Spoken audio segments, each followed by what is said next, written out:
This is Ambazonia Calling. News, analysis, commentary, opinion, editorials. Ambazonia Calling is a co-production of Africa Freedom Network, the Missions Tribune, and Compass Free Press. Welcome. My name is Ntumfoyn Herbert, and I bring revolutionary greetings from our studios in Washington, D.C. to all of you, friends of Ambazonia and fellow Ambazonians on Ground Zero and across the globe.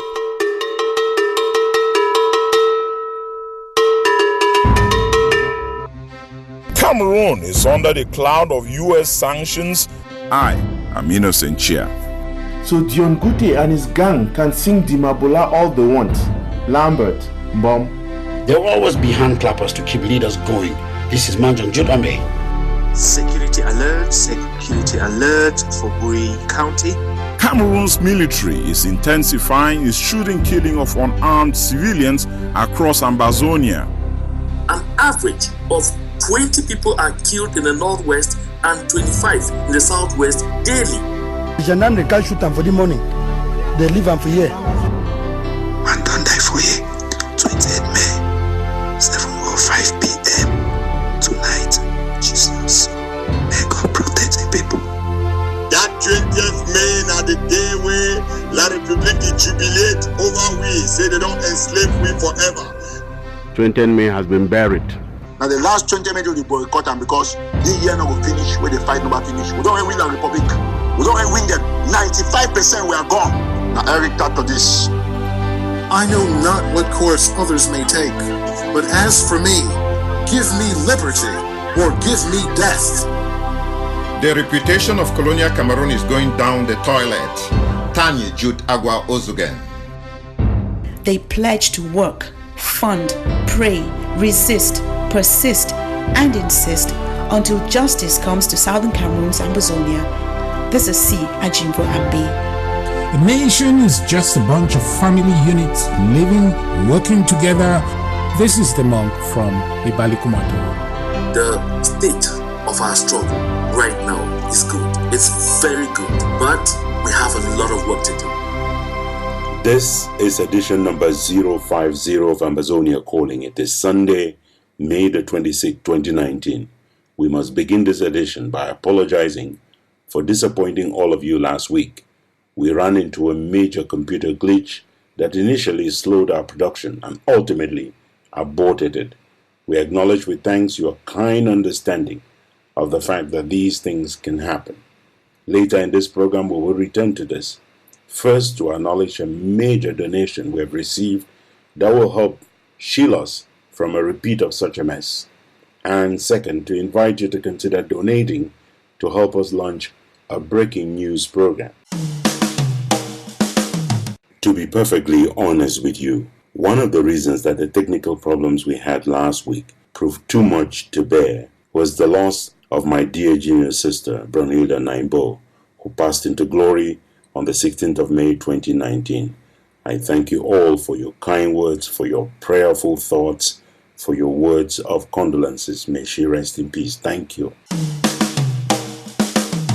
On this 26th day of May, 29 years ago, 6 young Ambazonians were slain in Bamenda by gendarmes during the launch of the SDF.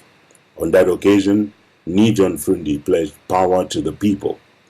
29 years later, one man has, in fashion no different from the Biya regime, clung onto the chairpersonship of the SDF, and today it can be said without risk of contradiction that it is all about power to Frundi.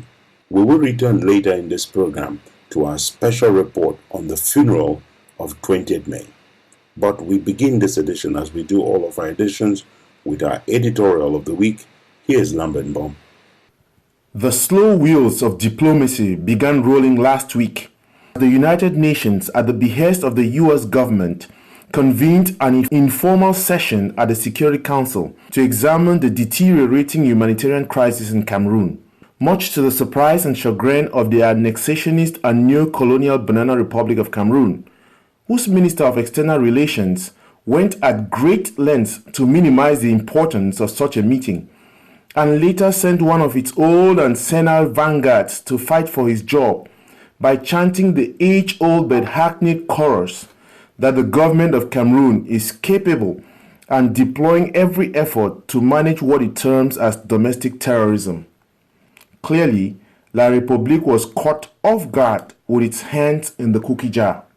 To distract public attention, the slave master dispatched his chief errand boy, Dion Gute, to Ambazonia in order to continue the duplicity that the government is doing everything to resolve the raging conflict. After his initiation into the school of scammers, Dion Gute came up with the ploy that La République is ready for dialogue, repeating one of the much parroted phrases that came up during the 3-hour-long session at the United Nations. These shameless liars and con men continued their dress rehearsal and pretensions, playing for time and hoping to run out the clock. All-inclusive dialogue without preconditions is the new mantra. One thing which became clear from the session is the fact that there is a need for a political solution to the humanitarian crisis in former British Southern Cameroons. What this means is that anyone foreclosing the question of the form of the state in any dialogue is bound to fail in resolving the conflict. So Dion Gute and his gang can sing Dimabola all they want. They must come to terms with the fact that Ambazonia has reason to fall no more. The genie is out of the bottle. One interesting fact that should not be lost on anyone with the recent session at the UN is not just those who were invited to speak for Ambazonians, but in fact those who were not. We had the dismal presentation of a certain Esther Njomo. It is a movie we are being served every week with groups of women and mothers wailing and weeping on the disaster that has befallen the land and crying for an end to the spiraling violence. It is worthwhile reminding these mothers of their unique experience of childbirth. The excruciating pain of every pregnancy and delivery is borne by the mother because this is surpassed by the joy of a new baby. So too must Ambazonians bear the brunt of a 58-year pregnancy and not settle for half measures but come full term. Let the pain of the present moment not deceive us to return to the slave master's table. We have been shown that the handle for the international community to stand up to its responsibility to protect is through the humanitarian crisis. While we acclaim our friends of the United States, we must stress that our most fundamental right being abused is the right to live as an independent and free people. May the world wake up and understand that only an independent and free Ambazonia can bring about lasting peace and solve the humanitarian crisis that is brewing and spiraling out of control now. This is Lambert Mbom for Ambazonia Calling.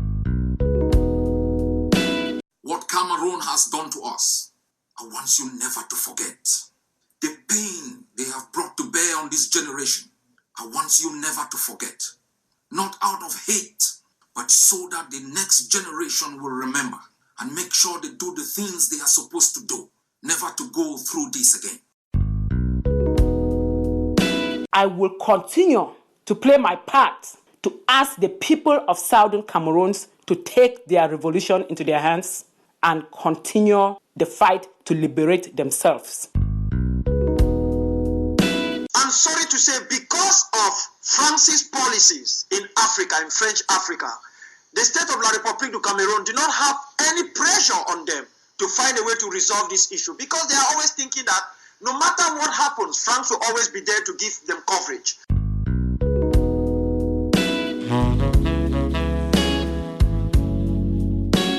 Still ahead in this edition, we have The Devil Unmasked with Professor Emmanuel Tatamenta. We have a winner of the Nyamfuka of the Week. And we are not done until you have heard our letter to Joshua. So stay tuned, kick back, relax, and enjoy Ambazonia Calling.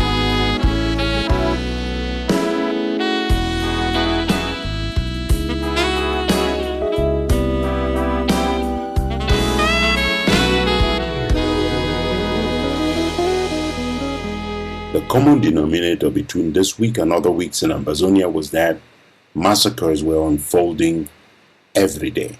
Here is Innocent with the first part of our news wrap-up for the week. Cameroon's military is intensifying its shooting killing of unarmed civilians across Ambazonia. I'm bringing to you this very important and urgent press release. Investigations carried out on the ground by the SCLC revealed that ever since the passage of genocide enabler-in-chief, Prime Minister John Gute, with hypocritical peace plans in hand, an average of 20 people are killed in the northwest and 25 in the southwest daily. On Saturday, 5 members of one family, the Baya family in Balinyonga, northern zone of Ambazonia, were shot and killed by the genocidal forces of La République du Cameroun, who lay ambush on the family that had come to pick up the body of their loved one after learning that the military had randomly shot, killed, and abandoned him on the street. When the first family member was shot at, the others arrived at the scene to rush him to the district hospital only 200 meters away. The hospital staff refused to let them use their stretcher for fear the military will burn down the hospital and possibly kill them, as they had threatened to do on several occasions. The embattled family members picked a ladder to lay the bleeding brother on and transport him for medical attention. While they were trying to place the victim on the ladder, Paul-Biya soldiers who were still hiding in the bushes around opened fire indiscriminately again and killed everyone present. So let me just brief you what has happened. They went to the hospital and asked the doctor to give them a stretcher to go and collect that one who was not yet dead. The doctor complained that if he gives the stretcher and then these soldiers know that it is from the hospital, they'll just come there and kill them. So they cannot give him. In an exclusive interview with our very own Jude Ozugen, Immaculate Mbongo, a close family relative based in Washington, D.C., wondered out loud how a grandmother of over 80 years could possibly constitute any danger to the genocidal forces of the dying Biya regime. I am Tani Jude Agua Ozugen of Ambazonia Calling. Please accept our deepest condolences for your families lost. Please state your name and your relationship to those killed in Balinyonga. I am Bongo Immaculate from Balinyonga. Those killed yesterday, I have my uncles and one of my mothers, the compound. Can you give the listeners of Ambazonia Calling a description of this carnage? Yesterday, Mr. Dinka Vincent Baya was shot by the military. He left where he was hiding, thinking that the military were gone. So when he came out and was going back home, that's how he was shot. When the family members heard about it, they went there to carry the corpse. They didn't know that the military were hiding in the bush. So when they were about to carry the corpse, that's how they shot them. All of them died. You have a mother who is getting to 80 years. You have the other 4 men that were killed. Then you have other 2 that are in the hospital. They were shot. One is in the hospital, battling between life and death in the hospital. Can you state clearly the names of those who have lost their life in your family as a result of this carnage? You have Vincent Dinka Baya, Peter Baya, popularly known as The Rock. You have Nigebre Baya, popularly known as Slow Motion. You have Na Grace Sanyonga Baya. And you have Lavert von Cham George. That's my direct uncle. You have Baya Bertrand Pivaga. And then you have Baya Dominique Kweila, who is in the hospital battling between life and death. La République du Cameroun has been spreading ideas out there that those killed are Amba fighters. Are these family members of yours Amba fighters? No, they are not Amba fighters. that the Republic is just taking the pretext to say that they are Amba fighters. For example, look at the mother who is getting to 80 years. Look at one of my uncles there is getting to 70 years. Are they Amba fighters? I don't think so. Once more, accept our sympathy and condolences. Thank you very much. You're welcome. Now my 90 days, 10 minutes ago, I think this will happen for my 90. See to a military young can do for my 90. Just arrive, meet up people then day for junction. They just start fire, open fire against civilians the way they did them for junction. Just open fire, people then run. Now bike people then this. Now so one this way just decline up come for bike, so that people then just shoot and scatter it right for head. A mushy and splattered brain is all there was to see on the street around mile 90 in Bamenda Thursday as marauding genocidal forces of La République du Cameroun gunned down one Denis Ndingam.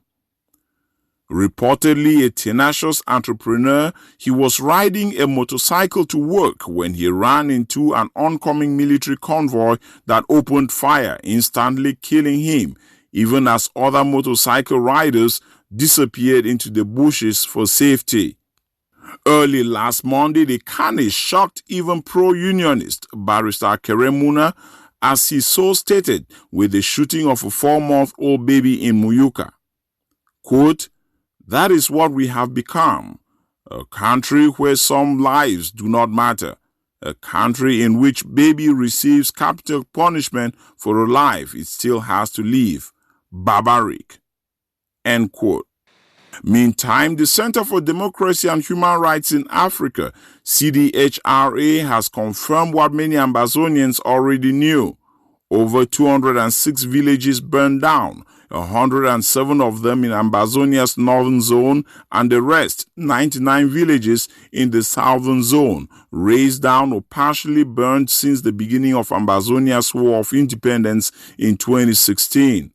The 7-page tabulated report maps out by Ambazonian state areas that have been destroyed, yet manages to state that Cameroon is still sliding into civil war, as if to say an ocean more of blood is needed to cross the threshold.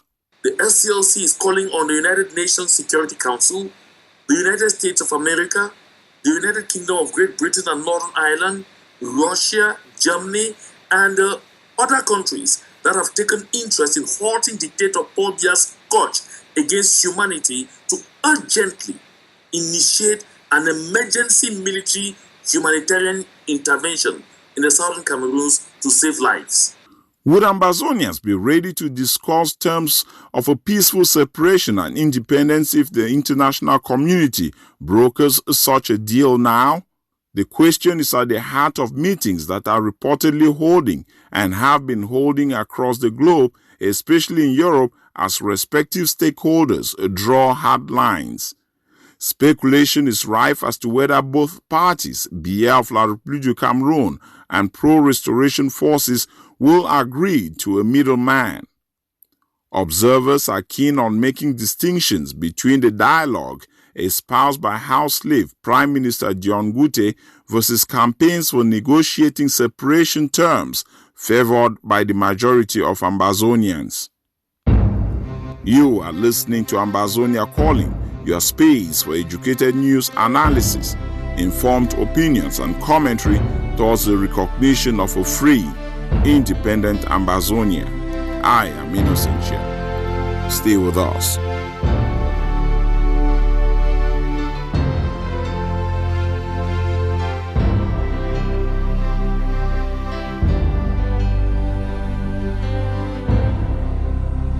Ntumfoyn has got the second part of our news wrap-up coming right up. He begins it with a tribute to two great Ambazonians whom we lost this week. The first, Justice Ebong, the man who in December 1999 seized Radio BOYO and unilaterally declared the independence of Ambazonia. The second, Dr. Arnold Bo Yongbang, the first ever doctor from COM, and a man who dedicated his life to this cause of Ambazonia. Here's Ntumfoyn. Requiem eterno dona eis Domine. Two more giants on whose shoulders Ambazonians have stood in the fight for freedom and a homeland we can call our own have died. Et lux carpetua luteate.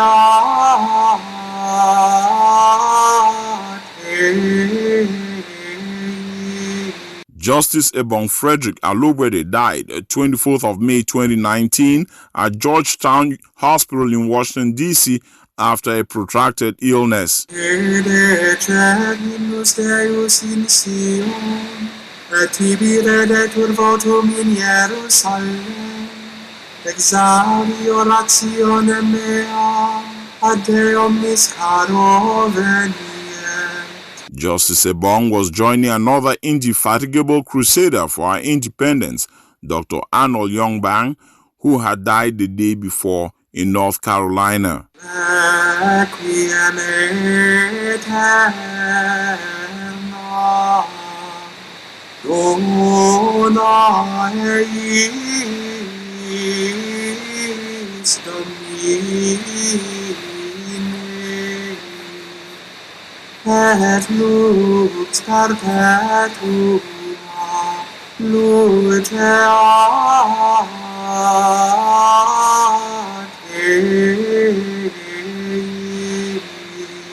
May their souls rest in perfect peace. Ambazonia, land of freedom, you shall live in plenty our needs, and your children's glory life is possible. You most my God be the watchman of this nation. The saga between General Nambere and General Nambere has attained new lows with accusations and counter-accusations, whereas his outings have pointed mainly in the direction of ineptitude, corruption, and manipulation on the part of his handlers. There is plenty to pick apart from his story and chronology, including the longevity of his stay in Nigeria, audios that he had made about being on ground zero, including making believe that he was actually given only 1,500 nairas during the recent visit by the IG rep. Mimi Mefo has reported the killing Thursday, May 23rd, of over 9 unarmed civilians by Bia Genocide forces in Esu. According to Mimi Mefo, houses and shops were razed down following hours of gun battle between Bia Genocide forces and pro-restoration forces. Next door in Com, there equally was sporadic shooting in Kukfuni, BOYO State between Amba boys who successfully pushed back La République du Cameroun soldiers. Meantime, sources say a military truck of La République du Cameroun soldiers upended around Oku, killing as many as 26 soldiers Saturday. The Ambazonia Intelligence Force of Oku. As you can see, they have stormed one Kelebe moto. It is alleged they were returning from killing 8 unarmed civilians in Oku when they went off the road and into the valley, possibly leading to the deaths of all but one soldier. The Right Reverend Samuel Foba Fonke, moderator of the Presbyterian Church in Cameroon, has, in a pastoral letter, written that whereas the church will not lead the poor in a revolution, the church will stand with the poor in an inclusive dialogue for justice and peace. His letter further says the church does not create its own state, but maintains a critical distance from the state. I negotiated the terms of our exit and a new relationship with our closest neighbours that protects jobs, our security, and our union. The last day in office for British Prime Minister Theresa May will be June 7th. But it is now clear to me that it is in the best interests of the country for a new Prime Minister to lead that effort. So I am today announcing that I will resign as leader of the Conservative and Unionist Party on Friday the 7th of June, so that a successor can be chosen. After failing to deliver her signature issue, the Brexit, the British Premier said it was time to pass the baton. I do so with no ill will, but with enormous and enduring gratitude to have had the opportunity to serve the country I love. Ambazonians remember that in their time of great need, Theresa May's government signed a gas and oil deal that gave life to Biya and most likely helped in funding his unwinnable war against Ambazonia. Innocent Chair, Ambazonia Calling. Kingdom of God suffered violence. Only the violent one takes it by force. She underground king. Boom. You the cry, about what the cry.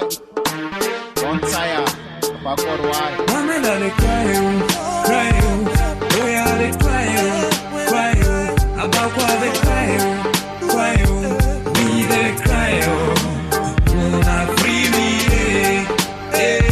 women are the cry, we are the cry, we the cry. Free me, women are the cry, we are the cry, we the cry. Sick and tired of this, like Republic, una free. Amango today inside pay, you know the free. We president on the side, say all man of yay. Grand ambition, fuck that slogan, no yay. Presido, the pay, jaga jaga. Una take all in the way for scatter.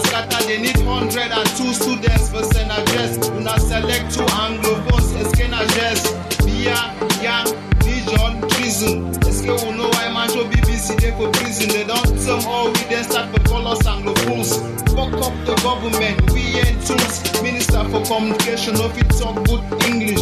Southern Cameroon independence, that's my wish. No good third roads, no seaports, no light, no attack, no airports. President, you overget fake promises. Wait to happen, failing us, you bring us diseases. But men are the cry, we are the ask why. You don't go for that chair, you don't go shake, you go die. Women are the cry, we are the cry, about what they cry, we the cry. Una free me, women are the cry, we are the cry, we the cry. Una free me. A group of women, many of them belonging to the ruling CPDM party of Mr. Biya, have been going around the country pretending to speak on behalf of the women of Ambazonia. As Barrister Sia Jumvambe now reports, they don't speak in the name of the women of Ambazonia. I am Jomo Esther Omam. It was absolutely shocking and infuriating to hear the leader of a so-called Northwest-Southwest women's group, a certain Madame Esther Jomo, offer yet another cover-up for Mr. Biya's colonial regime before the UN Security Council's May 13th Area Formula hearing on the humanitarian crisis in Ambazonia. I am equally here today to talk on behalf of the Southwest and Northwest Women's Task Force. Madame Jomo clearly represents that group of pro-ruling party CPDM women and female civil servants who have sold their souls to the devil, opting to organize lamentations for peace that blame the victims for the crimes of the colonizers. I am here for those women who for the past 1 year have been carrying this symbol of orange, which stands for non-violence.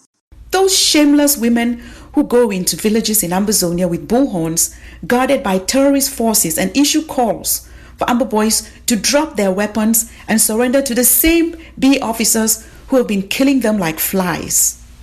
Mommy, one oil picking them. Mommy, one oil picking them and they come back. I be beg one in the name of Jesus. Any man, where gone there? Any man, they're not going to do no nothing. They can't surrender. Despite the shocking betrayal of thousands of suffering recolonized women and girls by these sell your mama type of women, better known as the cheerleading squad of La République du Cameroun, the overwhelming majority of Ambazonian women continue to reiterate their total and unconditional support for the campaign for outright independence for Southern Cameroon's Ambazonia. I will say that giving a human face to the crisis in the Northwest and Southwest regions, which has greatly affected both regions for the past 3 years. Unlike Madame Jomo and her sisterhood of betrayers, these women mourn for the tens of thousands of women who have been raped, injured, tortured, including those who have fled into refugee camps, are hiding in the bushes and forests, have been slaughtered in the genocidal war, and those who have been burnt alive, beginning with Mami Api in Kwakwa. They continue to stand in solidarity with their menfolk and young men of fighting age who have been unjustly executed, disappeared, tortured, incarcerated in dungeons, maimed on the mere suspicion that they may be Amber Boys. They reiterate that they will never advocate for peace that delivers no justice, does not end the recolonization and military occupation of Ambazonia, does not end the colonial administration of their schools and courts, and fails to fully restore the independence of Southern Cameroon's Ambazonia. For these patriotic women, peace and justice will only come if the criminals of La République du Cameroun are held accountable for the massacre of thousands of innocent sons, husbands, fathers, and brothers, the rape of daughters, mothers, sisters, the burning down of entire villages along with food supplies in storage, and the destruction of crops in the farms. They refuse to ignore the genocide that the Biya regime has unleashed on Ambazonia and commit to never, ever again accept to be part of a so-called union that has dehumanized them to lesser beings in their own land. They continue to knock on doors of the influential and call on the international community to address the root causes of Biya's genocidal war by reaffirming the United Nations resolution in favor of the independence of Southern Cameroon's Ambazonia on April 21st, 1961. Above all, they pledge to work, fund, pray, resist, persist, and insist until justice comes to Southern Cameroon's Ambazonia in the form of outright independence. This is C. Ajimvo Ambe for Ambazonia Calling.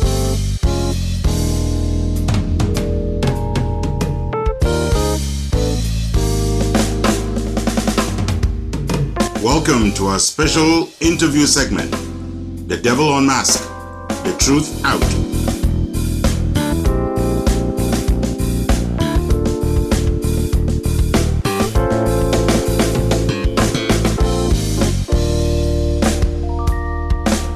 Our segment on The Devil Unmasked today is dedicated to the work of Human Rights Watch in the Cameroons.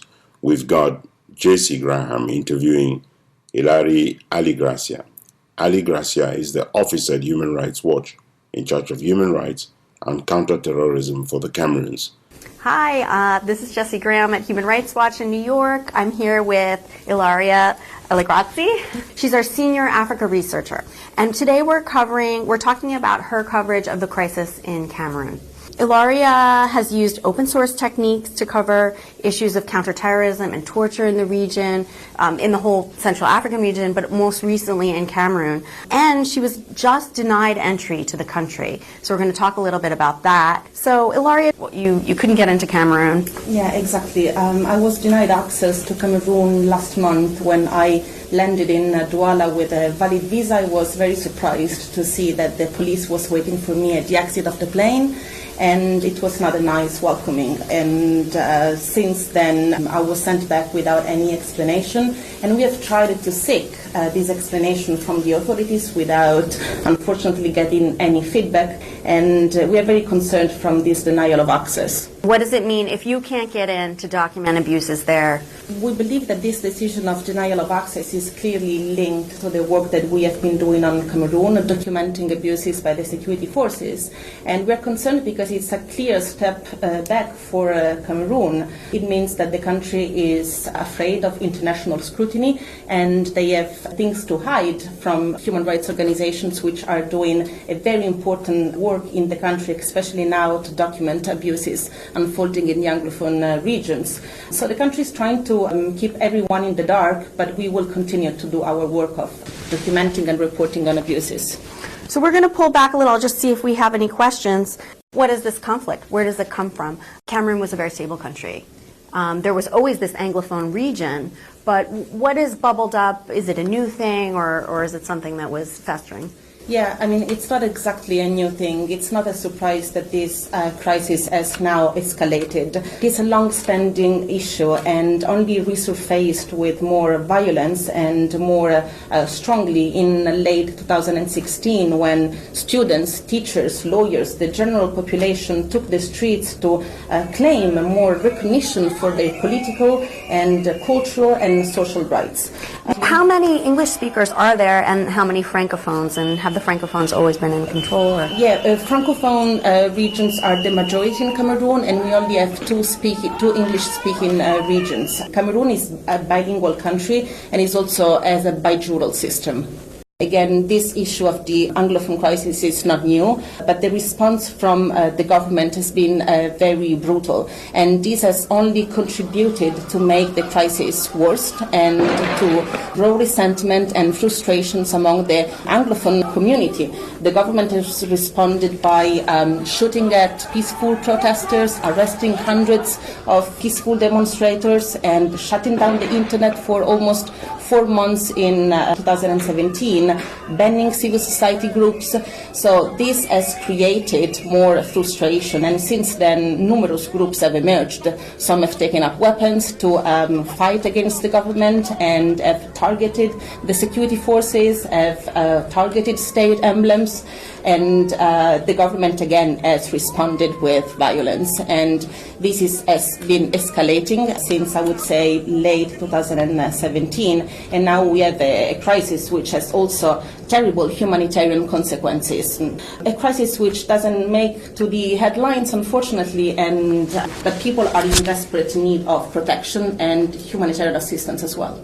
And now you can't get in there to document the abuses. Yeah, I think the government is trying to make things for us more complicated, but we're not going to stop at that, and we do have means to overcome these access challenges, and we're going to try to use other techniques to document abuses as they occur in the Anglophone regions, notably by using open source investigations techniques and analyzing numerous videos and a bunch of pictures and footage which is coming out of the Anglophone regions, also thanks to people who are very active on social media.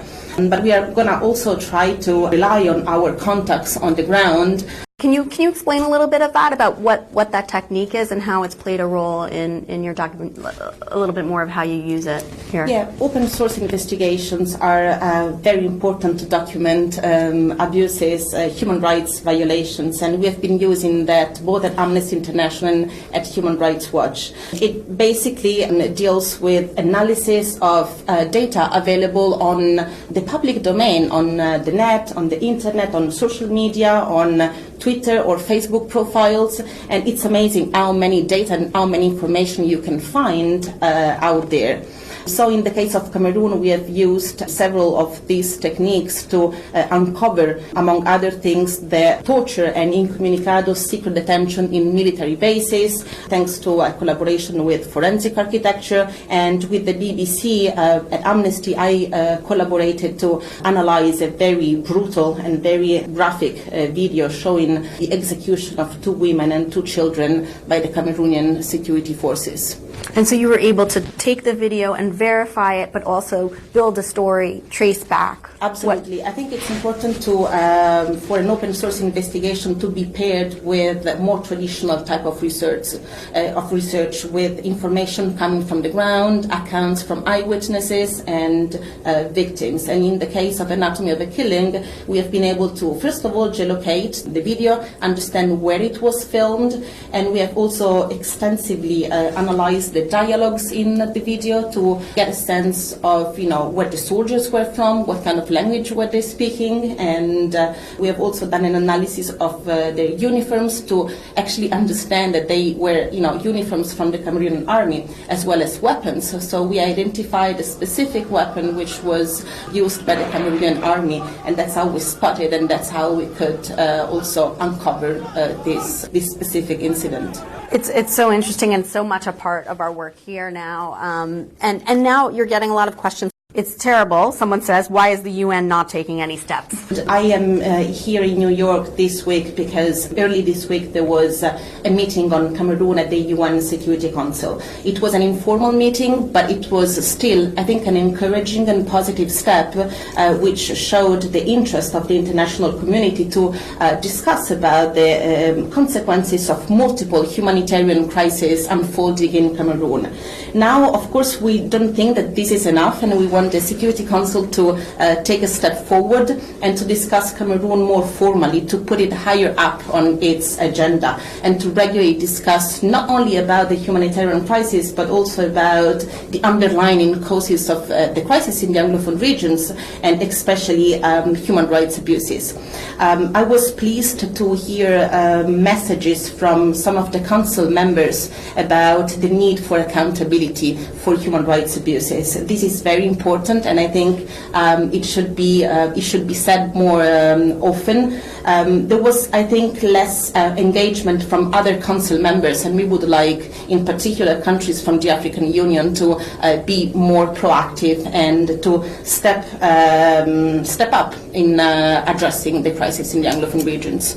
Chinuna Marshall asked, what is HRW doing to escalate recommendations to the UN? So I think you kind of answered that bit. Yeah, we are trying also to keep up the momentum. There's a momentum now that we should take advantage of. There's more interest in the crisis in Cameroon, and more countries are caring about it, and also more media attention, which is very important. That's why we want to talk to you and talk to the media to raise awareness about what's happening there. How do you deal with that when a country just isn't on the agenda? Like what, other ways to bring this to the forefront? We are trying to take advantage of each and every public event on Cameroon. This week was the UN Security Council meeting. Next month will be another meeting of the UN Office for Central Africa. We're also trying to work more in collaboration with other NGOs, other like-minded civil society groups, to try to bring up the same messages and shed a light on what's happening there. So I think joint work and joint efforts are very important to raise awareness. Ali Thornton asks, what can other countries like Canada do to help with this? I was in touch with the Canadians and as well as with other countries which have diplomatic representations in Cameroon. I think everyone has a role to play in order to shift the focus from the humanitarian crisis to the human rights crisis. That's what we want. That's what is more important than ever at the moment, to talk about human rights abuses and talk about accountability for these abuses. So far, abuses are happening in a climate of almost near complete impunity, and no one has ever been held accountable for those. So there's a need to talk about it and to try to... Actually, someone from inside Cameroon is saying, her name is Veronica. This is great, Ilaria. Today we're experiencing another lockdown because of the upcoming 20th of May celebration in Cameroon. So people are, what is it like day to day for people? What are you hearing from your contacts? Lockdowns are unfortunately very common in the Anglophone regions, in several cities and villages across the north and southwest. This has been one of the civil disobedience tactics used by the Anglophone communities and led by the armed separatists to boycott their daily life in the Anglophone regions. Alongside with other tactics like enforce a boycott on school, for example. This is making life for people there very difficult to carry out daily activities, to go shopping, to freely move, and it's impacting the economy in the region. It is a very volatile situation, I believe, and there are a number of security challenges for people to address every day. Is HRW documenting the impact of the crisis on the Anglophone regions, specifically for people with disabilities in that area, especially with lockdowns like that? Yeah, I'm glad someone brought up this question, because we are actually doing some research on the impact of the crisis on older people and people with disabilities. And we are going to publish a report on that probably in a month or so. This crisis has impacted people with disabilities in a disproportionate way. We have spoken with people who have been left behind, who have been abandoned, who have faced a greater challenges to flee, for example, when their communities came under attack. And so we want to highlight also these challenges, their needs, to make sure that the humanitarian assistance addresses their specific needs and is more inclusive. There have also been, we have documented targeted incidents vis-a-vis people with disabilities. Some have been shot, some have been killed, some have been directly targeted or even discriminated because of their disabilities. So, for example, I've spoken with someone who was being displaced and couldn't find any hosting family because of his disability. So there is sort of stigma and discrimination, especially with people that have mental disabilities as well. What else do you want people to know? Oh, the status of negotiations and dialogue. There's much talk about national dialogue in Cameroon, and the president recently claimed on Twitter that there is dialogue, that dialogue is ongoing. I wonder who the government is having dialogue with. Moving around, holding town hall meetings is not a dialogue, and the international community must do more to pressure the Cameroonian authority to open up genuine dialogue. From Ntumfoyn, Richard. Well, I think that there's no doubt that unless some process of dialogue is started, this crisis won't be resolved. And dialogue between, if you can just say who the parties are. So between the government and the Anglophone community as a whole, which means the diaspora outside, which means civil society, but also those who have taken up arms and are representing the armed separatist groups. I think there was an encouraging, I would say, step from the government announcing that dialogue will start. Some people believe that this is too little, too late, but I think it's too soon to judge now and to assess where this is going. There should be an inclusive dialogue in order to address this crisis more appropriately. The president is using Twitter. And it sounds like various groups are using social media. How does that work? Is it fomenting the crisis? Is it, and obviously it also has given you a window into what's going on there.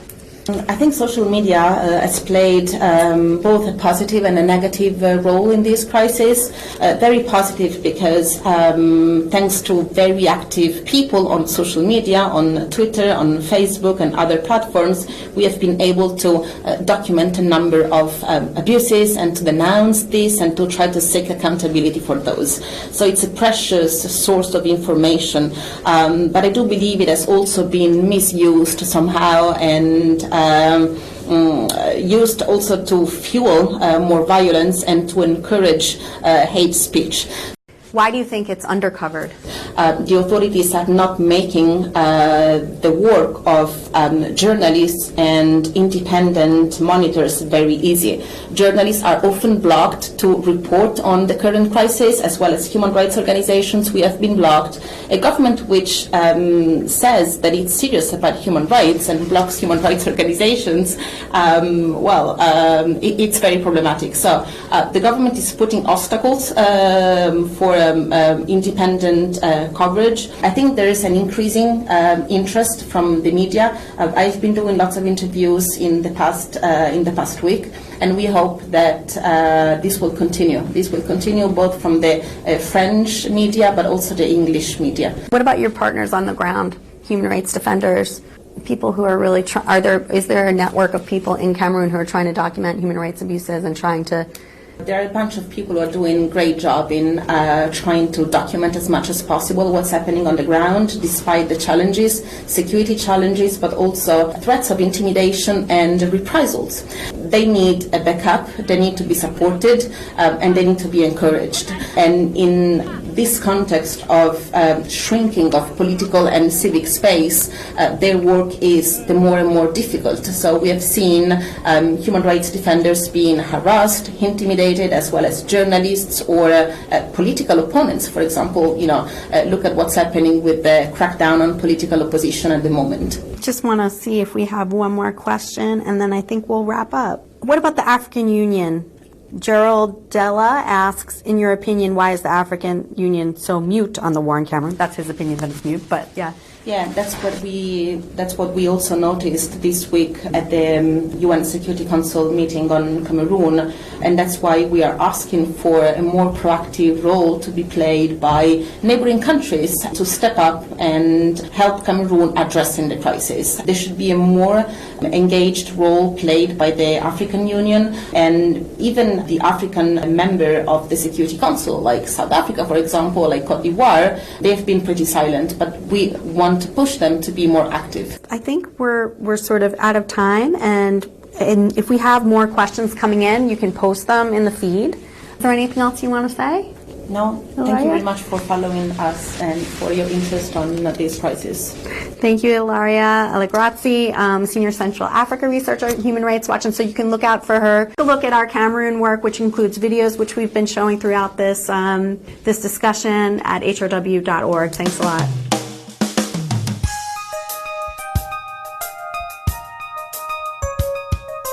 This is Ambazonia. One nation, one soul, one people. Sacrificing, bleeding, and yes, dying if need be, until we kick the colonialists out and enthrone a government of the people in BOYO. As the genocidal violence in Ambazonia continues to escalate, the United States of America used the S word. They threaten sanctions. Here's Tanya Judagwauz again. Are sanctions on the table? Everything's on the table moving forward. The pronouncement by the United States Assistant Secretary of State for African Affairs, Tribune, should make the Cameroonian government start jumping on its feet as if it got ants on its groin. Are sanctions on the table? Everything's on the table. Because of the corrosive effects of American sanctions on any economic system. Sanctions and AML continue to be at the forefront of U.S. regulatory priorities. President Trump, despite his generally deregulatory tendencies, has taken a strong stance in the sanctions and AML area. Like other modern presidents, he's learned that sanctions is an expedient tool for advancing his national security and foreign policy objectives. The Trump administration also implemented new sanctions, the Global Magnitsky sanctions, which are designed to combat human rights abuses and corruption worldwide. The strength of American sanctions, after all, comes from the centrality of the United States financial system in the global economy and the dollar's status as the world's dominant reserve currency. There was also significant activity by the DFS against a number of foreign financial institutions over the course of the year, utilizing its Section 311 authority to designate a bank as a primary money laundering concern, effectively cutting it off from the U.S. financial system. On the enforcement side, OFAC has continued to broadly assert its jurisdictional reach, as well as continue strong enforcement actions against non-financial institutions. The best we can do for right now is just work with our allies to really make the Cameroonian government understand the need for a real dialogue. And if that doesn't happen relatively quickly, then we have to look at the array of other tools we have in our toolkit, because frankly, the possibility of sanctions is always there. But it's always better to work in concert with our friends before we go in that direction. The end goal of the sanctions is to make the target country change its behavior. This could be anything from releasing a political prisoner to halting human rights abuses to giving up nuclear weapons development or even changing an entire political regime. Tribune stressed the need for dialogue without precondition, a prerequisite the government of Cameroon had often considered a non-starter. Because what the country needs more than anything else is a genuine, open dialogue, probably to include the diasporas of the Cameroonians, because they have a great deal of interest in this. The frustrating thing is it is in the interest of everybody to have a national dialogue. The situation will not end militarily. Each day, the atrocities will get worse and worse. The astute diplomat that he is prompted him to speak on both sides of his mouth with respect to the integrity of the Cameroonian state. It is the view of the United States of America to recognize the integrity of the country of Cameroon. The language of diplomacy often requires nuance and refinement. Not infrequently, it needs to be opaque to enable differing interpretations, consequential alternative conclusions, and an accompanying diversity of courses of action. Are sanctions on the table? Everything's on the table moving forward. Tibonagi brought that to bear in his presentation this week. Unfortunately, I believe that the president of Cameroon is being told by his hardliners that he can win this thing militarily. There is no way that they're going to win this militarily. The violence is going to get worse in the northwest and the southwest. The arm for an arm, literally an eye for an eye, and the whole world will be blind there. The violence will spread to the West Province.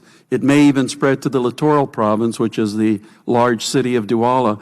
The reputation of colonial Cameroon is going down the toilet. There's a possibility of what happened in Nigeria with Boko Haram. And it is only a matter of time before colonial Cameroon collapses like a pack of cards under the tickle of a child's finger.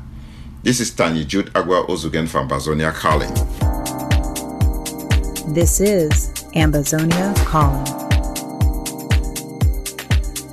In our last report by Tanyi Jude Agua Ozugen, he left out one small part where Mr. Tibonagi talked about the Cameroonianness of Ambazonians. I think that most Cameroonians, including in the southwest and northwest, have a sense of Cameroonianness, and the concept of a separated, what they call Ambazonia, in my view, is not realistic.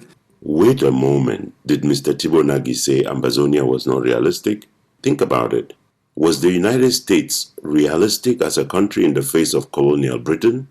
Was Eritrea realistic in the face of colonial Ethiopia? It's funny where he's going with that. Could we identify some Ethiopianness of Eritreans? Is that what he's suggesting?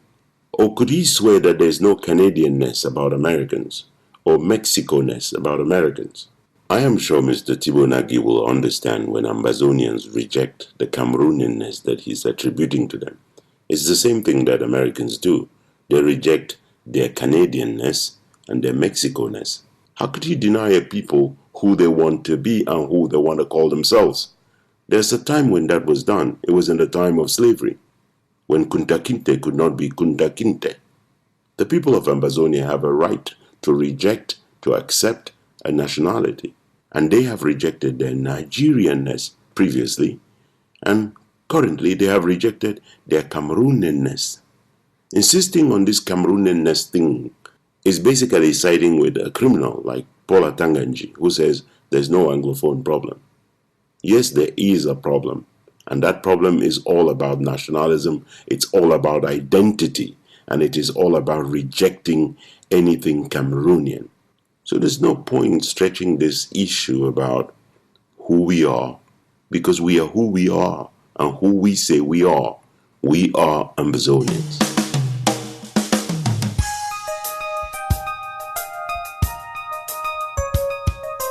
This is Ambazonia. One nation, one soul, one people. Sacrificing, bleeding, and yes, dying if need be, until we kick the colonialists out and enthrone a government of the people in BOYO. Russo, to whose name we should probably be adding the Fearless, was on again outlining the conditions under which the Ambazonian delegation would go to negotiations without preconditions, and raining on Mr. Frundi's party, who wants to be a mediator. We will not negotiate with the Republic of Cameroon in Cameroon. Okay, the negotiations is not going to take place in Cameroon. It cannot take place in Cameroon. Okay, that's your. And also, wherever it's taking place, every Southern Cameroonian, home and abroad, should benefit from the general amnesty. General amnesty also includes you take responsibility and nobody is missing. Because you can come to an African country for the thing and they will arrange and pick you up and take you to an unknown destination. Thirdly, I'm sending this message to Mr. Frundi. You are not a neutral broker. You cannot be a mediator in this matter. Take it into your score that you, Mr. Frundi, chairman of the SDF, that yesterday with the Prime Minister you were projecting yourself as one of the mediators, and you went and gave lunch to the Prime Minister, and you are whining and dining on one side, and you want to be a mediator. I am saying that no Cameroonian, including you, Mr. Frundi, will be a mediator in this matter. We will not accept We are ready to negotiate our departure, our separation. In a foreign land, by foreign mediators, I am even frightened of that club of dictators they call the African Union. But they're dignified Africans. Like Karim just said, any of the dignified African that is chosen, we will accept and we will sit on the table and we negotiate. That is what I'm adding to what Karim has just said. Some people are writing online that you should be on the debate table, that they want you to stand, and also if they are calling for a dialogue, you should be part of it. That will depend upon how the people will see it. I am saying that Southern Cameroonians who are living abroad, if they benefit from the amnesty, they should be allowed to come to Cameroon and consult with Ground Zero. Well, you cannot go negotiating without us talking to Ground Zero. Ground Zero are our bosses. A young man just said that we are sending youths to die for whatever. Look, my young man, if I was still as young as you, from the voice I heard, I would be in the bush. I am telling you, I'm too old to go to the bush. I will not be of any use in the bush now. I'm telling you, I may be living in Douala. My soul is not in Douala. And listen, all men fear death. I would have been in Bamenda or in Boya. Now, to tell you the truth, all of us, anybody who is going to be chosen to be on that table, we are going there with no precondition. Everything is on the table. You federalists, you want to come on the government side, that's your problem. But the team we are forming is a team that will negotiate for our independence. We are saying that we are already independent. We were independent on the 21st of April 1961, when the United Nations General Assembly took that vote. The Republic of Cameroon voted against us, along with France. Look, I am happy that some of my Southern Cameroon brothers and sisters and children and daughters are saying that I should be part of it. God being my helper, if I'm still there, if they choose me, I will be there. If they don't choose me, I will give my 100% support.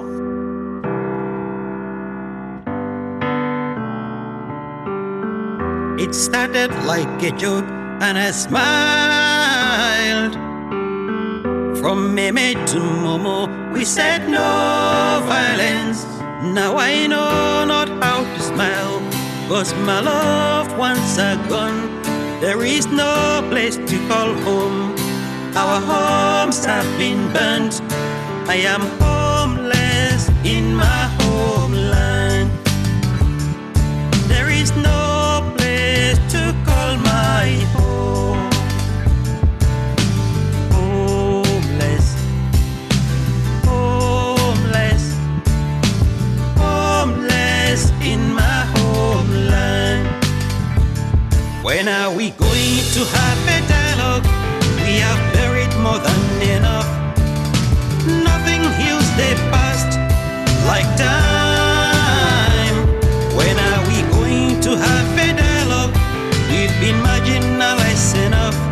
You may fool some people sometime. You cannot fool them all the time. Homeless, homeless. I am homeless in my homeland. The United Nations High Commissioner for Refugees says it needs $44.6 million to handle the needs of refugees in Nigeria, Ambazonia, and the Republic of Cameroon. Of these needs, and as of the date of the 7th of May 2019, only 6% of the $44.6 million had been actually raised. The High Commissioner for Refugees says it needs a supplementary $27.3 million to handle the needs of 35,700 Ambazonian refugees who are registered and actually verified in Akwa Ibom, Benue, Cross River, and Taraba states in Nigeria's southern region. Of these numbers, 18,000 of the Ambazonian refugees are registered in the Dagom, Okende settlements in Cross River State, and Nanyeke settlement in Benue State. 50% of the Ambazonian refugees in Nigeria live in host communities, while the other 50% live in overcrowded refugee camps, according to these figures. These numbers do not in any way reflect the actual number of Ambazonian refugees in Nigeria, many of whom live in family, they live away from refugee camps. Many of them have had to flee refugee camps. Many of them did not even go into those refugee camps, afraid of marauding Cameroonian gendarmes and B officers who have been storming some of these refugee camps and pulling out people suspected of being Amba fighters, many of whom are illegally and forcibly returned to Cameroon. Some of these refugees do not register because the process is long, it's tedious, and for many refugees it is very expensive. Even for those of them who are registered, the process of having to re-register on a frequent basis, according to demands by the United Nations, makes it very, very cumbrous for some of these refugees to be able to put themselves back on the rolls. So many of them cannot afford the resources to return to the registration points, which happen usually in some camps over lengthy periods of time. And some of these refugees, not being able to afford anything, just drop out of the rolls, become basically illegal. Many of them have also realized how futile it is for them to think that they have security by staying in the camps, only to find out that gendarmes could storm the place, pull them out of there without any protection from the United Nations. So some of them have just dropped out and are invisible to some extent. But when you consider these 35,700 Ambazonian refugees actually registered and verified, you can begin to understand the extent to which this beer regime has absolutely devastated Ambazonia and destroyed the lives of so many people. So rise, Ambazonia, fight! Ambazonia, rise, Ambazonia, fight! On this show, we are lucky to benefit from the great talent of Ambazonians. We play some of that revolutionary music to you every week. We do not know all those who have put out this music. Sometimes we cannot identify them because they're on ground zero and they would be at risk if we name them. But ladies and gentlemen, I want you to thank Ambazonian artists for putting their revolutionary minds to the music, to the poetry, into all the rhythm that we hear every Sunday. Please, when you know that you can be identified, let us know here at Ambazonia Calling so we can recognize you. This week, we've got Valentine Ghana and his family putting out a number. Here we go. Straight to all the Ambazonians. Straight to all the Ambas who are with us now. Straight to all the Ambazonians. Straight to all the Ambas who are with us now. Straight to all the Ambas, Ambazonians. Straight to all the Ambas who are with us now. Courage to all the Ambas, Ambazonians. Courage to all the Ambas who are with us now. We are fighting colonialism, we are fighting enslavement. Courage to all the Ambas who are with us now. So rise, Ambazonia, fight! Ambazonia, rise! Ambazonia, fight! So rise, Ambazonia, fight! Ambazonia, rise! Ambazonia, fight! Peace to all the Ambas, Ambazonians. Peace to all the Ambas who died to set us free. Victory to all the Ambas, Ambazonians. Victory to all the Ambas who will be with us now. We are fighting for our freedom, enforcing our independence. Victory to all the Ambas who are with us now. So rise, Ambazonia, fight! Ambazonia, rise! Ambazonia, fight! So rise, Ambazonia, fight! Ambazonia, rise! Ambazonia, fight! We are fighting for our freedom, enforcing our independence. Victory to all the Ambas who are with us now. If you always wanted a government for Ambazonia, you are spoiled because there's more than one. And they say the more the merrier. Willie Brotherday warns in the following analysis that the Frankenstein monsters that are being built in this revolution will destroy the democratic nation Ambazonians dream of and return them to a place as bad as La Republique from which they are fleeing. The situation is much worse if you consider that the Republic of Ambazonia is a government too, with Fon Gojidinka as its president. And then there is the Ambazonia Governing Council of Dr. Cho Ayaba. No wonder many Ambazonians are apprehensive and confused as the subterfuge, obfuscation, and bogus claims continue to mount. Any foreigner who has been following the Ambazonian quest for international recognition for a territory we claim will be better than the shithole country called Cameroon must wonder why these same people are so quick and willing to accept and promote self-declared governments imposed on them. In 2017, the Governing Council metamorphosed into the IG. In 2018, everyone was marshaled to contribute to a contraption called My Trip to BOYO. And a few weeks ago, at the conference in Berlin, it was announced that all Ambazonians will be required to pay citizen levies to that IG group. Individuals are able to simply decree that what they are doing is a national project, such as is the case with the so-called National AK-47 drive. If you wanted an accurate term to describe what is going on, it is hard to find a more appropriate one than political scamming and fame-mania. While Ambazonians castigate and laugh at the government by decree when it comes to the Biya regime, they seem to be quite comfortable and even enamored of the same thing happening for Ambazonia. How ironic, how hypocritical. The blame for everything that has happened to us during these 58 years of annexation has mostly fallen at the feet of the President of La République. But on this our journey to BOYO, history will record that Ambazonians themselves gave permission for this misrule and its appurtenances. The appetite for power is gradual and starts with people lining up to call the wannabe rulers His Excellency, which eventually goes to their head and transforms them into tin pot dictators. To those who complain about this dangerous trend, the response is, we are in a revolution, or let us get to BOYO first, and then we will take care of these things. Dr. Sako in his New Year's speech insisted that the LGA and county representatives be elected without ever bothering to prescribe that same rule for the position he now occupies. This type of power grab is the easiest way to seize and even stay on in power without the people realizing what is going on until it is too late. These kinds of bad practices will haunt Ambazonians and the new nation if they are not eradicated now, because, like cockroaches, habits are hard to exterminate once they have laid eggs.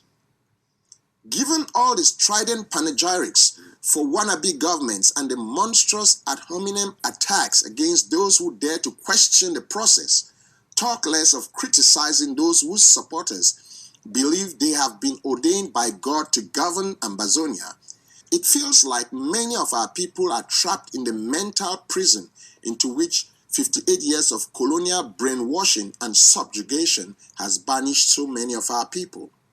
Given the foregoing, I fear for Ambazonia.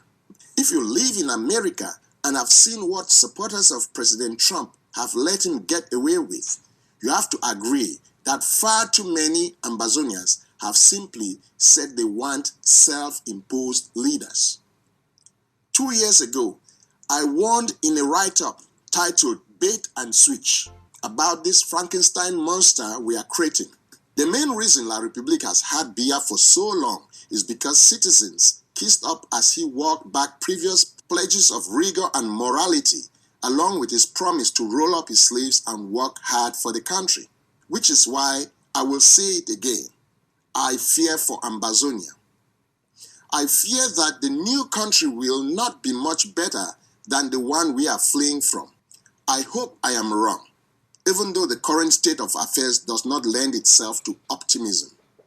As it stands, this crop of Ambazonians are guilty of dereliction of duty, and my prayer is that many more of us will refuse to turn a blind eye to this skullduggery that even Tala Andre Marie can see. This is Willibrod Ade for Ambazonia Calling. One love, one love. We'll turn now to a special report on the death and burial of 20 men. They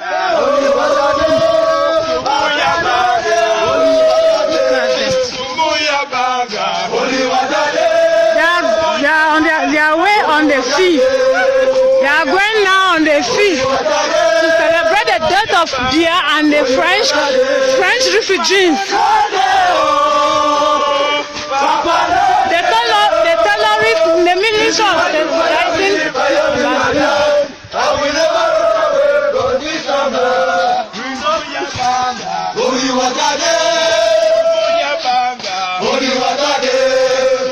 Amber boys there celebrating the funeral of 20th May. All across Ambazonia this 20th May, there was a ghost town so terrifying that even ghosts could not step out. Amber boys showed up for a ceremony, a burial ceremony for Mr. Bia and the 20th May. They showed up at a stadium where they had taken time to paint the grandstand in the colors of Ambazonia, hoisted an Ambazonian flag, dug a grave, prepared a casket, posted Mr. Bia's pictures to it, and lowered it in a symbolic burial. One love. One for all. Today is at 20th May. This grave is precisely don't bury phobia with poor regime. Say we for Ambazonia land, we don't like anything we concerning like conflict from today. No be so? No be so? From today, we don't bury them today. And as it go, you don't ever look back again. You will rest in hell, not in peace. No be so? One spirit, one love. One spirit, one love. One for all. That was the rest in hell ceremony. In distant Yaoundé, in colonial La République du Cameroun, Mr. Bia made an appearance at the presidential palace to greet guests. He looked more like a cadaver, and First Lady Chantal Bia had to prompt him and help him lift his arms to greet the crowd, get him to recognize that it was the moment when you needed to greet the crowd. Hello? Le président de la République qui se découvre lui-même devant les écrans géants qui ont été disposés ici. Et ça rajoute à cette chaleur. The French-speaking commentator there at a blood-sucking dinner at the presidential palace, talking about the warmth of the ceremony. There was nothing warm about all of what was going on in Ambazonia. Funeral day of 20th May. This is Ntumfoyn, Cow Street Junction, and Total. As you can see, the streets are deserted. This shows that 20th May has been finally laid to rest today, 20th of May 2019. Terrorist forces of La République du Cameroun spent the day across Ambazonia killing innocent citizens. Of all the killings, the most shocking was that of a toddler in Muyuka. This is the peace the Prime Minister is preaching. This just happened in Muyuka now, presently. He is a little baby. He is a little baby that the military just shot in the house because of another one. A breastfeeding baby. A little child. And the military. An explanation of this inconsolable mother was provided on social media by an amateur video reporter. The military came in here this early morning. The mother was right behind, struggling to prepare food for the family, and the child was sleeping in the parlor. The mother, she saw the military, she ran away. They came in here, went right inside the room, go to the parlor. They saw this little child, and this is what before the little child. Look at, these are bullets. These are bullets. Look at how many bullets was being used on this little child. Look at the back head of the child. People of the world, see what the terrorist regime of La République du Cameroun are doing to our innocent people. Look at bullets everywhere in the house. A panoramic view of the house showed that neighbors had picked up many bullets across the room and had laid them on the side of the bed next to the child. According to one allegation, as many as 7 bullets were unloaded into the head of this child.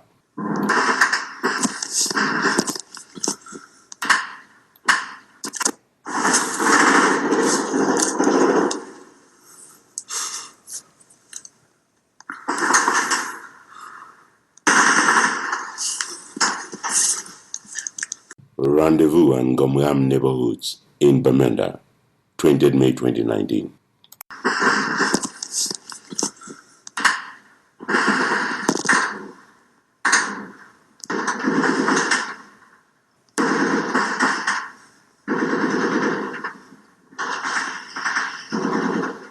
The reign of terror in the desperate and failing hope that you will preserve the one and indivisible.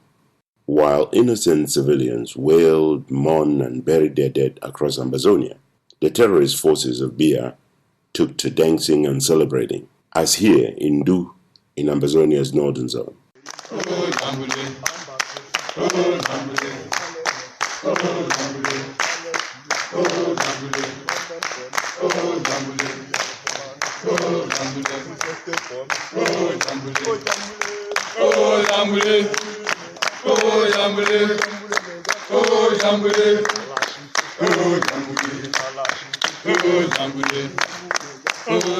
Talk of sadists.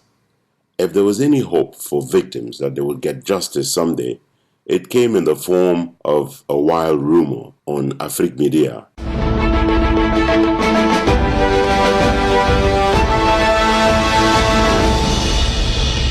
The Pan-African Network, which broadcast their unverified story that Mr. Biya was being tracked down by the International Criminal Court at the behest of President Donald Trump of the United States and Amnesty International. Obviously a false story, but definitely a prediction of where Mr. Biya is going. Vous l'avez compris, Donald Trump aimerait bien qu'Amnesty International réussisse à traduire Paul Biya du Cameroun et Nicolas Maduro du Venezuela à la Cour pénale internationale.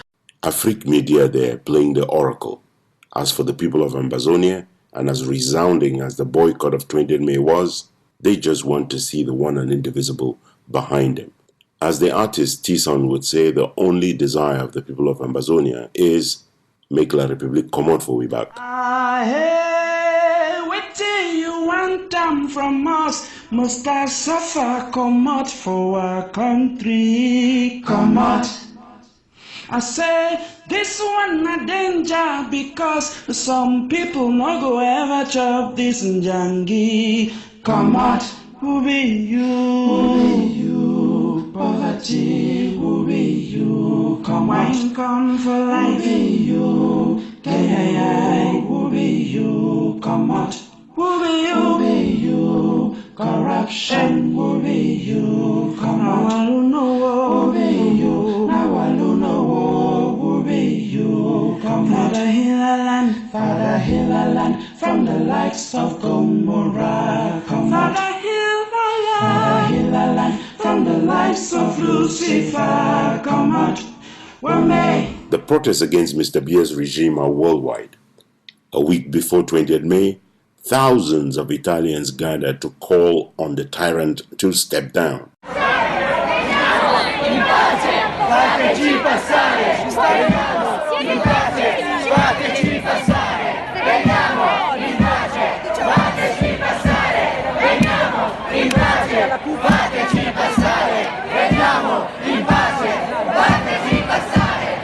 Via, dittatore!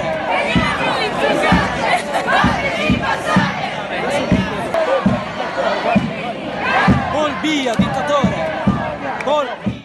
A day before 20th May, Ambazonians in the United Kingdom showed up at the Cameroon High Commission in London and smeared the place with rotten eggs and tomatoes in sign of protest. This is for every Cameroonian who has been killed by the Biya regime. Here's some of what was going on outside the embassy on the eve of the day of mourning. Yes, that is the Cameroon High Commission in London. They say they want to celebrate the May 20th Day of National Unity. And we are here to give them a sign. You can see already we have left some signs there, some things showing. The red is to demonstrate the blood of our people that has been spilled. We should be coming here to ensure that we enforce. I am warning the High Commissioner, you cannot continue to pretend as if diplomatically everything is going okay. See you tomorrow and let's see who is who in the UK. A day before, thousands of citizens of La République du Cameroun joined in the biggest ever Cameroonian demonstration in France That demonstration brought together Cameroonian citizens from across Europe, and some of them even came from across the pond from the United States.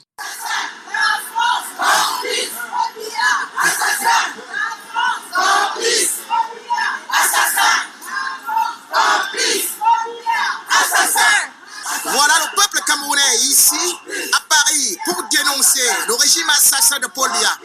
In chants as they march across the streets of Paris, the protesters named the French President Emmanuel Macron an accomplice of Cameroon's dictator.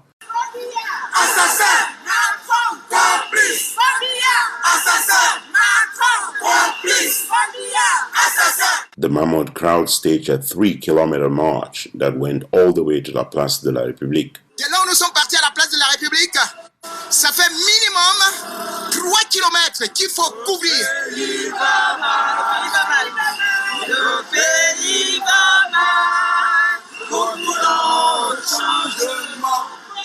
Paul Biya, est-ce que nous voulons? Le pays va mal, le pays va mal, le pays va mal, nous voulons le changement.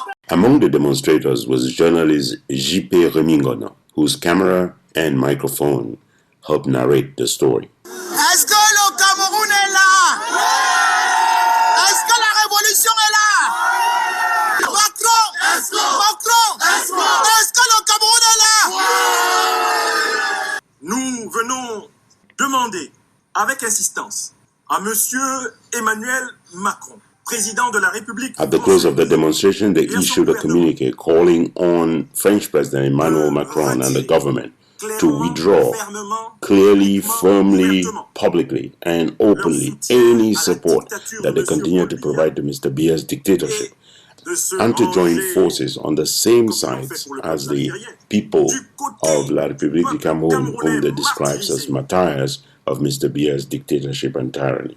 Dans l'esprit des résolutions de l'Union européenne, des exhortations de la puissance américaine, des revendications. This was a pro-Maurice Kamto demonstration that praised the United States and the European Union for action they had taken and insisted that Maurice Kamto was the president-elect of neighboring La République du Cameroun. Comme le président élu du peuple camerounais dans les conditions du 7 octobre 2018.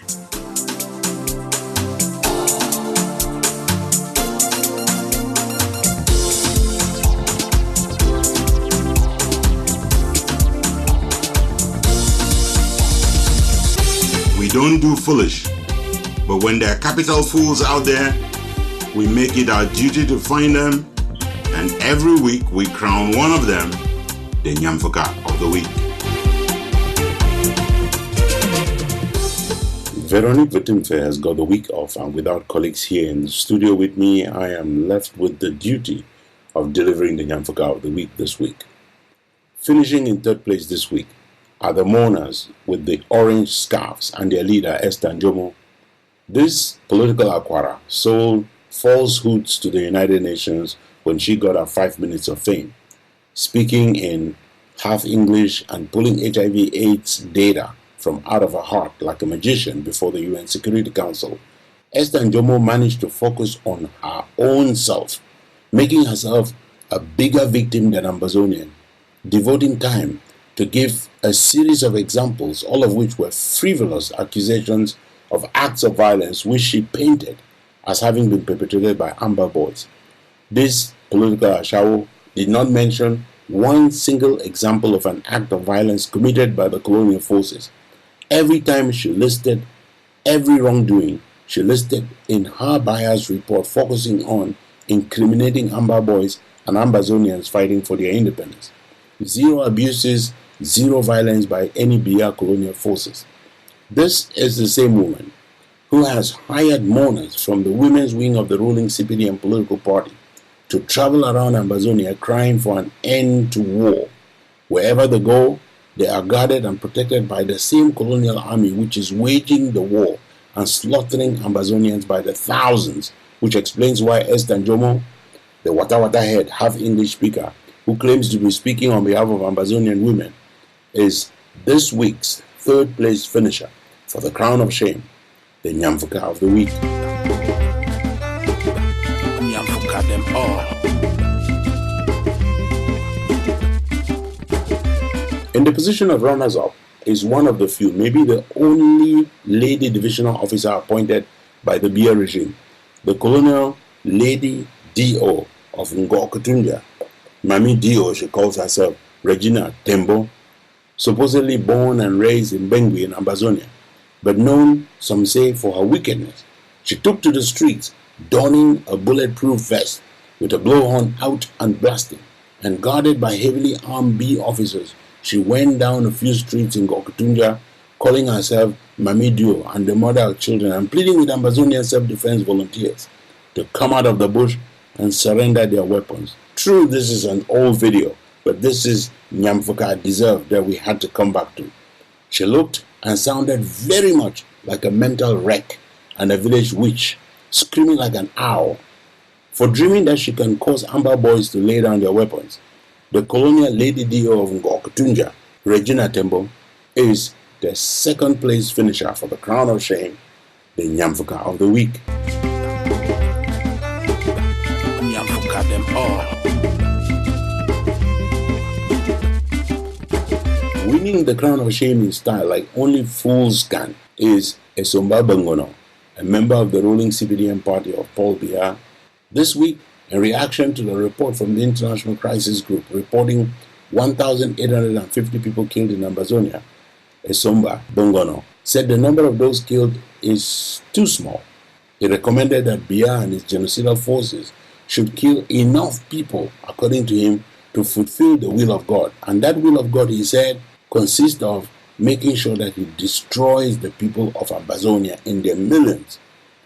Esomba Bangono urged the Biya regime to consider the northern zone as Sodom and the southern zone of Ambazonia as Gomorrah, and to destroy it completely and wipe its people from the face of the earth.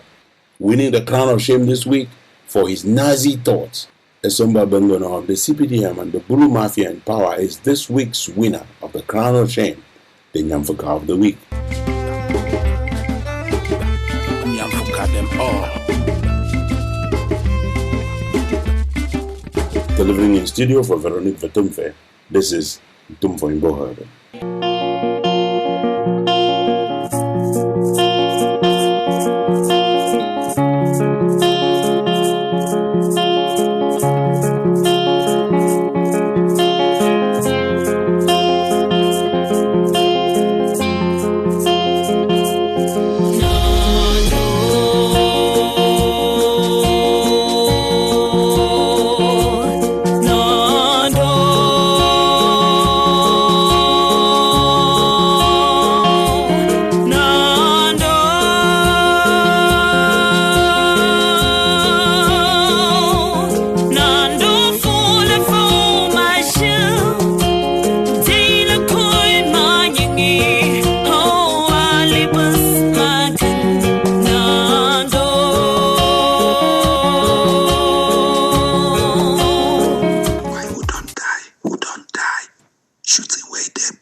I say if a man never die for Alakuma today, man will die again.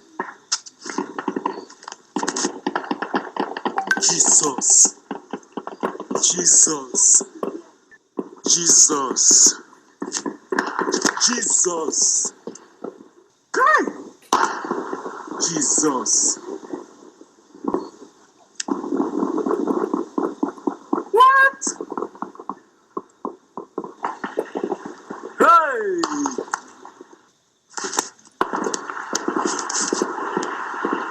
Hey! Alakoma, Jesus, Bamenda, Cameroon, no me. This is Ambazonia Calling. Because you have your army of occupation out in West Cameroon, you believe that when the people will rise Even if you took the whole of the French army and added to yours, you will never bring them down. And I call on all Cameroon soldiers to lay down their arms within Ambazonia and to turn their arms against the very system that has made them slaves in the land of their birth. For more stories from around the world, go to the World Wide Web at themissionstribune.com, compassfreepress.com, and africafreedomnetwork.com.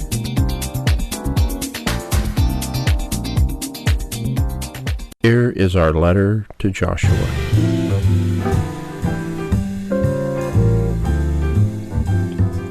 Dear Joshua, it was great to see you the other day on those giant TV screens at the palace in Gola. I saw that Oga Madam is taking really good care of you, just as it should be. You could lean on her to cover that small distance of the cadaver walk that was assigned you. Many people were asking, why did you have to go through all the trouble? Not everyone is informed. You know best. I guess it's about not reviving that rumor that you probably are somewhere already waiting for the termites to do their work. You did well on that cadaver walk. You did really well. You showed that you can still follow instructions. When they said left, you did left. Right, you did right. When they said smile, you smiled. When they say walk, you walk. Lean back, you did. When they say wave, you waved. But one small thing, when they say wave with both hands, you just couldn't do it. Wasn't it just great for Oga Madam to lean in, grab those two arms, and help you lift them to the air and salute the crowd? Just like in the old days when you were a young man, when you were bouncing shoga, they called you? Yeah. Get to the point where we're all ancien shoga. Whose idea was it to install those CCTV cameras in the palace and to connect them to giant TV screens? Did they imagine we were going to see the salute and not the hands? Underdevelopment would not have been a bad thing. There would have been no cameras at the palace, no CCTV service, no giant screens, and no one would know that the arms are dead. So the arms move with the help of Oga Madam.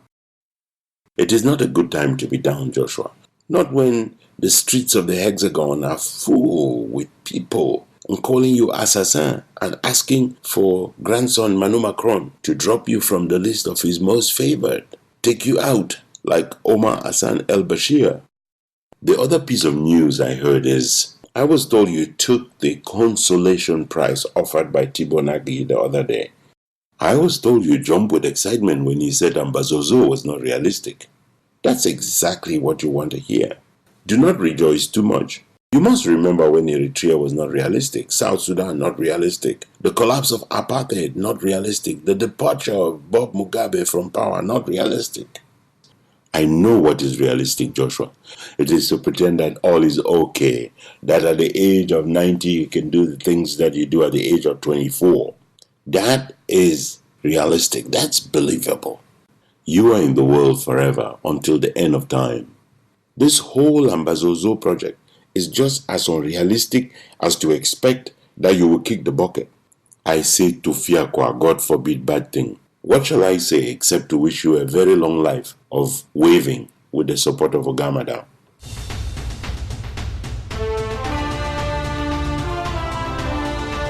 From our studios here in Washington, D.C., our producer is Jeff McCoy. Our music today is from Ken Wanaku, the monk from Balikumato, William Ford, an ambassador of blessed memory, Eric Matisse on the web at soundimage.org, and Prince Ajwa Alemanji of Ajam Sonic Kitron, USA.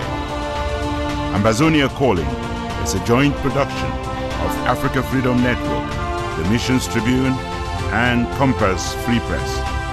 You can find us on the web at www.themissionstribune.com, www.compassfreepress.com, and www.africafreedomnetwork.com. Next Sunday is another day. Until then, keep the spirit, keep the faith, keep up the fight for justice and independence for Ambazonia. Stay Amba strong.